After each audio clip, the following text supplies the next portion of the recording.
What's going on? Welcome back to 100% NUFC. Sharkey speaking. I hope you're all doing really well on this Sunday morning, the day after Newcastle United defeated Bournemouth by 2-1 at St James's Park. This is the final wrap, the final review of this weekend's game.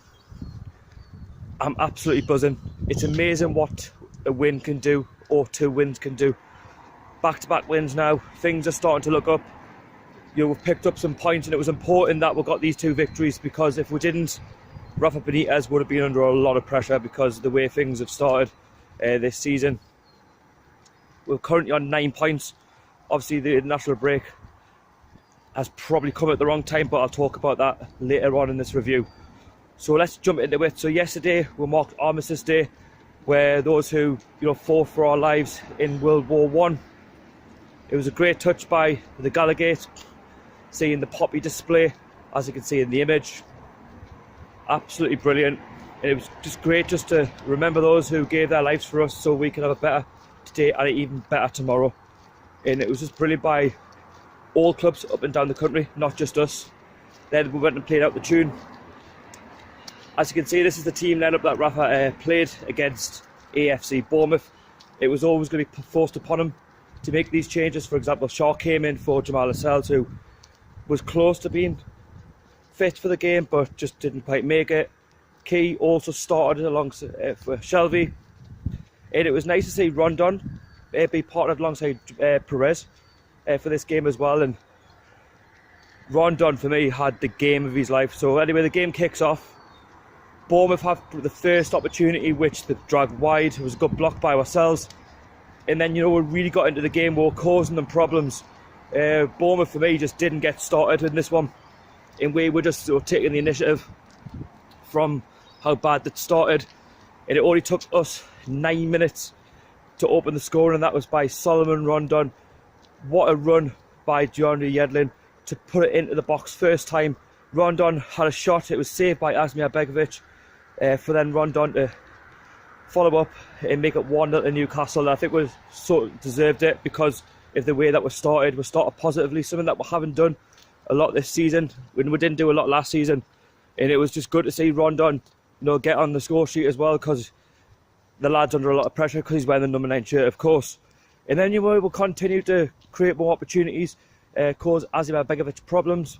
Bournemouth were all over the place. They were 6s and 7s, and then obviously they've got an injury.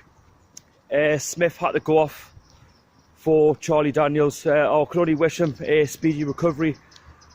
That's not the first injury that we've seen at St James's Park as well, as it happened against Brighton with Glenn Murray. So I can only wish them all the very best. And like I say, it's never a nice feeling, but I was a bit worried because it might have stopped the flow of the game. Obviously it didn't. Bournemouth had a couple of opportunities while they tried to get it by the defence, but we're sort of just seeing it out. And then Matt Ritchie had a chance where he put it over the crossbar. If he put it a little bit lower, he might have actually scored. Maybe I'm just being a little bit harsh on the lad. And then we doubled the lead on the 39th minute for Rondon again. He got his brace. It was a great pick up by Key. He then managed to square it across to Kennedy, where he just put a delicious ball into the box, and Rondon got on top of his man and powered the ball with his head into the top left-hand corner. Begovic with no chance. That's 2-0 Newcastle, and everyone's on top of the world.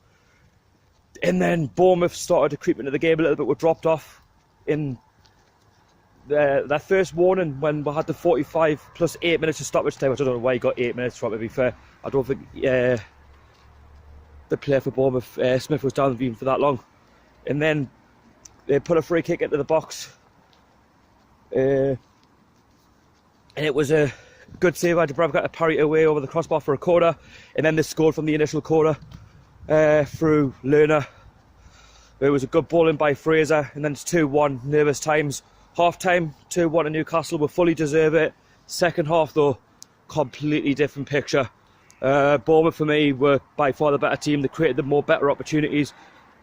But if only we'll put our chances away in the first half, we could have been 3-1 up. And just even before half time, I forgot to say that Ritchie had one where he put it wide of the post. He should have really made it 3-1 at the time, and it probably would have been game over. But Bournemouth came out, and like I say, they were causing problems time and time again. and it was just something that we just couldn't deal with, you know, that pace and that power. And I just think we sort of just weathered the storm, because it was always going to be old Bournemouth, of course. Rafa Benitez made some substitutions, of course. He brought on the likes of Atu. He brought on your players that were going to make a difference to sort of help out a little bit. In Bournemouth, you know, they had that chance through Ibe. I don't know, I mean, he got fed through. I don't know how he put it wide. Bournemouth ourselves, we got away with one. Also, a ball got put in as well, which did find the back of the net, but it was offside, which was good for us. But, you know, we managed to see the game out, and we got the 2-1 win. We had a chance with Rondon in the 90th minute to make a 3-1 to seal it, but it doesn't matter now. We've got the 3 points. We can only look up now. Let's bring up the league table. We're currently 14th in the Premier League.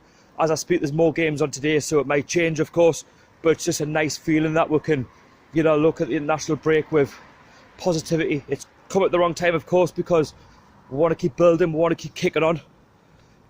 And it was just a shame that it has come to the international break. Burnley up next, got a chance of getting 3 points, of course, to Turf Moor. We all know what happened last season. We lost by a goal to nil. We should have got the draw. And then we've got West Ham at home, so we've got winnable games as well. But like I say, my man of the match has to be Rondon for getting a couple of goals. He could have got 3 or 4 yesterday as well, so it was just nice to see that he's on the score sheet, and hopefully that gives him the world a bit of confidence to, you know, go into the next games. But anyway, if you want to watch the matchday experience, I'll leave a link down below in the description so you can see that. I also want to try and hit 2,000 subscribers by the end of the season. If we hit it, we're done. If we do, we do, whatever happens. But if you want to go along, subscribe, it's free. Hit the like button as well. Just leave me your thoughts about the actual game itself.